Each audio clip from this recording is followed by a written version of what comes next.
Ele sempre foi criativo, gostava de trabalhos manuais, de artesanato. Decidiu então abrir uma loja de decoração. Tudo para dar certo, né? Mas não deu.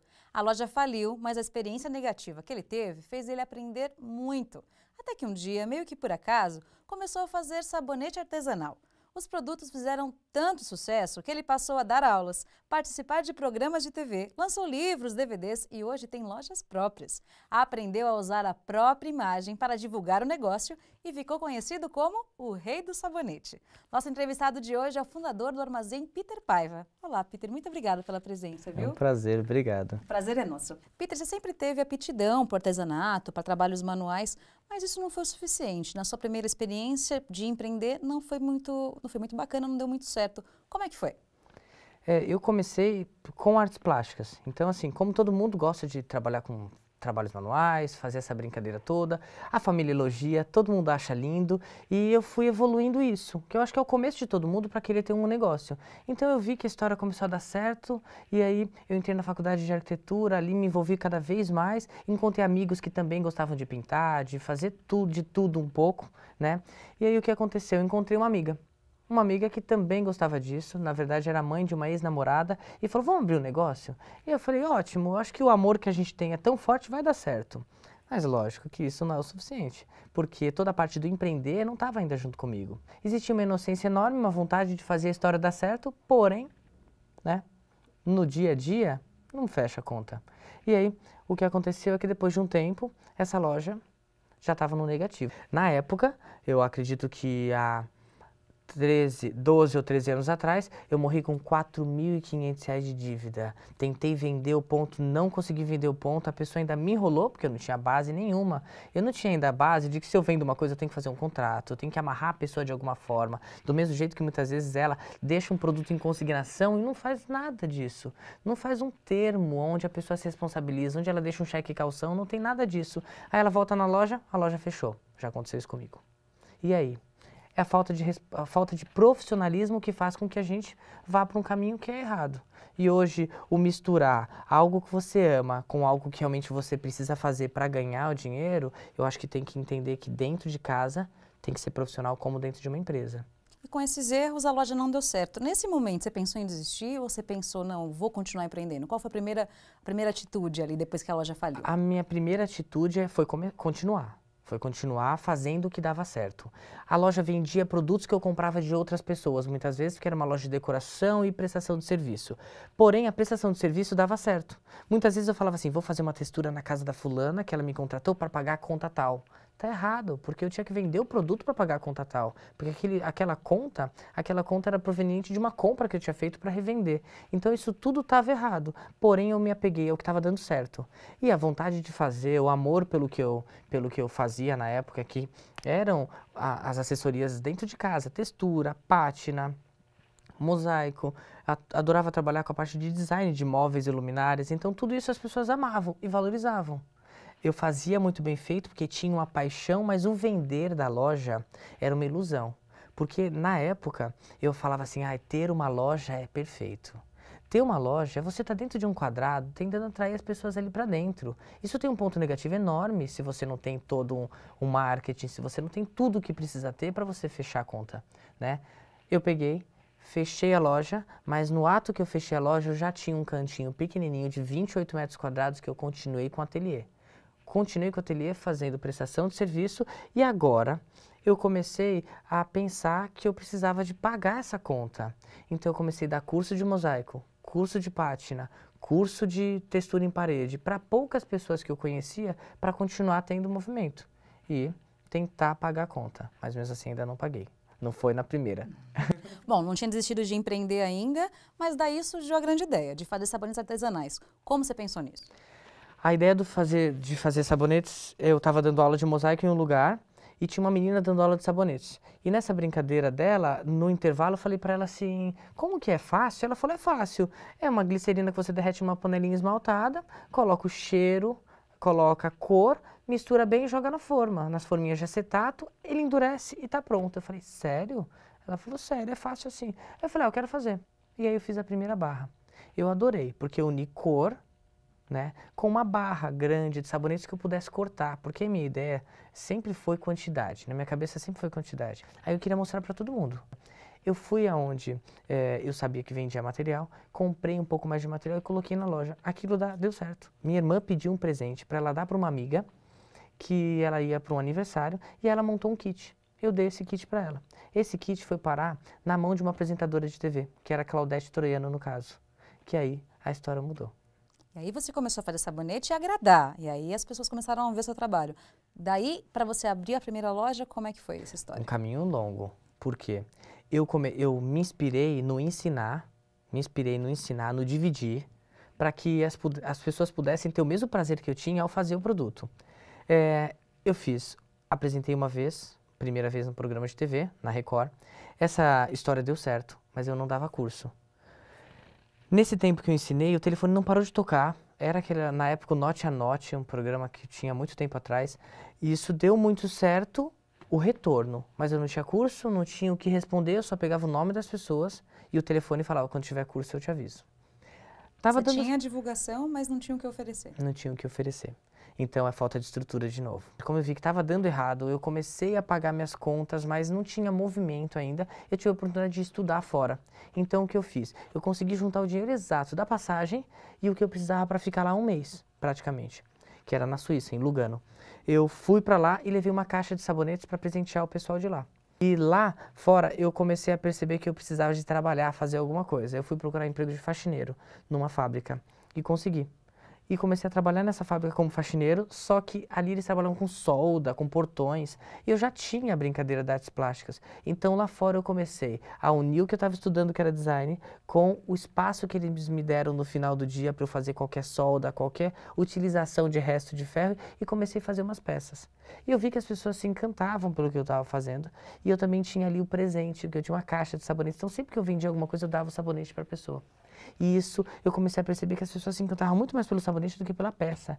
E eu, nossa, que show. Quando eu voltei, eu falei, eu vou de novo lá naquele cara da Record e vou falar pra ele, eu vou fazer sabonete. De novo. Levei uma caixa com um tipo de produto que eu poderia oferecer para voltar ao programa. Já fazia um ano. Isso, exatamente um ano. Sabonetes, textura em parede. Tinha também mosaico e tinha uns porta-retratos que eu fazia de polietileno. Então eu falei, vou arriscar. Eu só tenho isso, porque assim, a empresa, o ateliê está aqui parado. Eu estou voltando para o Brasil. Ele falou, vamos lá, deixa eu escolher aqui um produto. Ele escolheu textura em parede. E eu falei, nossa, vamos lá. Era uma quinta-feira, sexta-feira ele falou, é para segunda-feira. Ok. Levei tudo, ensinei da melhor forma. Se a ideia era ensinar e passar, eu ensinei da melhor forma. Só que no meio do programa eu vi uma agitação deles e ela super empolgada porque estava dando ibope e estava indo super bem. Ela virou e escutou no ponto ele falando, anuncia que semana que vem você tem um especial de sabonetes aqui na Record. Um especial de Natal com Peter Paiva ensinando vocês a fazerem kits de banho de segunda a sexta-feira. Na hora que ela falou aquilo eu falei, oi? Ela falou, é uma oportunidade para você. Eu falei, vamos embora. Eu lembro que estourou tanto que aquilo passou de uma semana para um contrato e eu comecei a ir para todas as emissoras de TV. Aí eu tinha que ter estrutura para dar curso. E aí eu comecei a pensar nisso e ensinar aquilo que eu estava levando. Muitas pessoas falavam assim, você ensina tudo? Eu falava, ensino tudo. Mas hoje eu percebo que mesmo tendo só 28 metros quadrados ali, eu lembro que eu colocava flores na entrada, eu fazia uma brincadeira que as pessoas não olhavam para os defeitos e olhavam só para o que estava pendurado e o que estava encantando as pessoas. E aí eu comecei a me especializar em encantar. Hoje, se a gente entra na nossa loja aqui do Jabaquara, as pessoas falam, gente, o que é isso? Cada canto eu coloco alguma coisa que possa fazer ela olhar e falar, nossa, que show. Carrinho de feira pendurado na parede como prateleira e cheio de revistas para ela folhear e comprar. Então, assim, o encantar vem desde o começo da minha história, desde todas as apresentações. Se eu ensinar a fazer manga em sabonete, eu levava uma pilha de manga maravilhosa e algumas cortadas escorrendo. Então, eu comecei a perceber que os dispositivos de atração que eu estava usando eram perfeitos. Eu ia te perguntar sobre isso, sobre diferencial. Porque muita gente faz sabonete. Muita gente faz esse tipo de artesanato. No que você acha que você se difere? Quando eu fiz a primeira barra, ela era com espirais roxo e rosa e chamava muita atenção. Quando eu fui fazer as outras, elas eram mais coloridas ainda. E há 15 anos atrás não tinha sabonete colorido. Tinha uma linha de uma senhora chamada Nani Carvalho, que hoje ela já é falecida, que ela fazia sabonetes de frutas dentro de barras. Era lindo, mas eram tradicionais, eram morangos, pêssegos, dentro de barras. Isso era o mais colorido que tinha. Quando eu olhava para fora do Brasil, quando eu olhava pela internet nos Estados Unidos, tudo isso era tudo muito suave. E o meu era forte. Então eu foquei em cores, muitas cores. Tanto que no começo eu sofri muito das pessoas falarem, as pessoas não vão usar, vai manchar. Imagina tanta cor, para que tanta cor? E aí tudo que eu tinha de negativo era no meu diferencial. O cheiro era perfeito, sempre quis colocar muito cheiro, as pessoas colocavam 10, 20%, eu colocava 80%. Eu tinha na minha cabeça referências. Uma grande empresa no shopping, que agora voltou para o Brasil. Tinha outras empresas que vendiam cosméticos e algumas que vendiam sabonetes, e eu olhava para elas e falava, não posso fazer feio. Então, sempre o ter medo de fazer feio e passar vergonha foi latejante na minha cabeça. E focar sempre em algo que atraísse, chamasse atenção. E as coisas foram dando certo, você começou a dar os cursos, abrir as lojas. O que você acha que você fez de diferente nessa segunda experiência, que você não repetiu de errado, da primeira que deu errado, da sua loja que fechou? O que você mudou? O que você acha que de diferente mesmo para ter um resultado tão diferente também? Primeiro, me perdoem os empreendedores que incentivam empréstimos predatados. A partir do momento que eu fiquei negativado, eu acho que eu levei 8 anos para pegar um talão de cheque e um cartão de crédito. Eu não comprei mais nada predatado. Até mesmo nesse intervalo de tempo, quando eu comprei a minha casa, eu comprei à vista. Eu juntei, depois que eu juntei, eu comprei. Quer dizer, um dos pontos negativos que estavam na minha cabeça e que me fazia passar vergonha na época era dever para alguém. Cartão de crédito de jeito nenhum. Aquela dica básica de não dar o passo maior que a perna. Não deu passo maior que a perna. Eu acho que essa dica vale para qualquer negócio, né, Peter? Qualquer. Porque se a gente fala assim, você está querendo abrir seu negócio, primeiro pense muito bem se abrir um negócio é a melhor coisa. Porque abrir um negócio é você se fechar dentro de um buraco. Pense bem assim. É bom colocar bem o lado negativo para eles, porque eles vão ter certeza se eles querem fazer mesmo. E aí ele é cabeça dura, ele vai lá pensar para ver se é. Porque hoje eu tenho mais de 20 mil alunos em classe, em sala de aula, que já passaram. E muitos eu falo, para que você quer ter uma loja? Se a venda pela internet é autorizada, se a venda pela internet tem um volume tão grande, e você só precisa se aperfeiçoar em foto, em apresentação, em como descrever o seu produto, para que a pessoa do outro lado te entenda. Então eu tento tirar ela um pouco disso, loja. Entendo. Você faz cursos, né? Ensina as pessoas a fazerem sabonetes, mas você ensina outra coisa também. Você ensina as pessoas a empreender. O que você ensina, o que você mostra para essas pessoas que também querem ser empreendedores como você? Hoje, dentro de qualquer curso, a gente fala sobre criação de linha, fala como ter uma conduta mais profissional. Então, em qualquer um dos 8 cursos que eu ministro, a gente sempre fala sobre o como agir com aquele conteúdo que ela vai levar para casa. Porque aprender a fazer um monte de bolo, um monte de doce, ok. Mas qual é a conduta que vai fazer com que ela seja vista de uma forma mais profissional? Então, hoje nós, dentro do curso, sempre pautamos isso, em começo, meio e fim. Uma questão que eu acho que é sempre bastante difícil para o pequeno empreendedor, e principalmente para quem trabalha com trabalhos manuais, é definir o preço das coisas. Como que você explica, como é que você tenta fazer com que elas entendam isso? Eu criei uma conta rápida, porque como eu falo com o público de qualquer idade, eu tenho aluna de 9 e tenho aluna de 90 dentro desse hall, né? Então eu preciso pensar em um número que leve ela à valorização, que leve ela a uma resposta positiva, pensando no mercado que eu tô. Quando eu falo sobre cosmético artesanal, eu estou falando sobre a saboaria, estou falando sobre algo que é valorizado e que se ela colocar um preço baixinho, todo mundo vai achar que é porcaria. Pensar em valorizar é importante. O primeiro ponto é saber que se valoriza o que é valorizado. Primeiro ponto. Se a gente para pensar em margens, o cosmético artesanal tem uma margem maravilhosa, como muitos artesanatos, quando você compra uma caixa e pinta, quando você vai fazer um mosaico. Para mim, na minha conta, ele começa a partir de 300%, porque tem que pagar a ida dela à loja, tem que pagar o curso que ela fez, tem que pagar o material de apoio que ela comprou, então não é tão fácil assim. Eu penso em 100% em cima da embalagem, fita, penduricalhos, caixas, tinas e 300% em cima do sabonete, que muitas vezes ele custou 50 centavos. E que ela vai vender a 2. Mas se custou 50. Mas se custou 1, ela vai vender a 4. Mas cuidado, porque 4 é baratinho, ela vai ter que fazer um comparativo para ver se não está com cara de tranqueira, correto? Isso tudo é para pensar em margem. Margem que ela vai vender e no final das contas conseguir dividir esse lucro dela, só uma passada rápida. Tudo que ela vende, ela vai dividir em 3. Dividir em 3 por quê?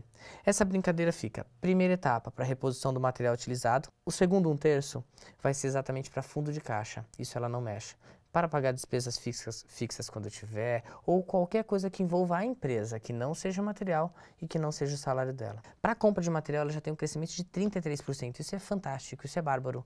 33% faz com que ela consiga ter também, tá, 33 aqui e 33 aqui. Isso tudo fecha uma conta muito positiva, mas precisa que o início, essa compra, seja uma compra inteligente, que ela seja uma compra marcada, que tudo que ela faça tenha um projeto. Planejamento, né? Um planejamento. Peter, e sobre inovação, como é que você trata isso para se manter no mercado, para se reinventar realmente?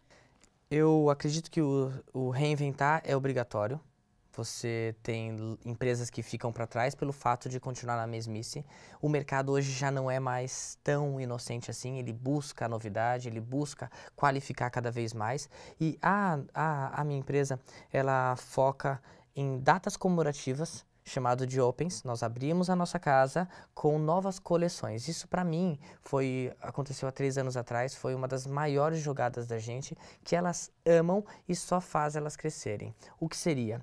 Nós separamos as datas comemorativas do ano de uma forma bem organizada dentro da agenda e 30 ou 45 dias antes da data comemorativa, nós abrimos a casa e nós trocamos a loja inteira com um novo tema. Buscando tendências, eu busco muito na França, né? Então a minha ida à França constantemente é porque eu gosto do estilo, eu gosto do que eles fazem com as vitrines. Mesmo empoeiradas, elas são cheias de charme. Então, esse charme que enriquece tanto hoje lojas, restaurantes, eu tento colocar para elas palpavelmente, que ela consiga realmente fazer. Bom, seguindo essas regras, você conseguiu, como é hoje? Você tem quantas lojas? Aonde você vende seus produtos? Nós temos hoje, minha loja, eu tenho 3 armazéns, um Zona Sul, outro Zona Norte, nós temos também um em Campinas. E nós temos um plano de negócio que seria uma loja autorizada. São pessoas que já têm o know-how para trabalhar com os nossos produtos, que têm intenção de abrir uma loja e vender matéria-prima e também dar cursos. Essas pessoas chegam até a gente, nós estudamos para ver qual nível ela está e a partir daí a gente faz um trato, é um contrato, então tem um selo de garantia. Ele dentro vende só nossa matéria-prima. Então, hoje já passam de 10 lojas autorizadas. Agora, para o futuro, eu acho que vem aí alguma indústria, vem aí alguma brincadeira um pouco mais forte. Mas é passo a passo. Peter, muito obrigada pela presença, pela entrevista. Parabéns. Obrigado. O programa Inspirações fica por aqui. Até o próximo. Tchau.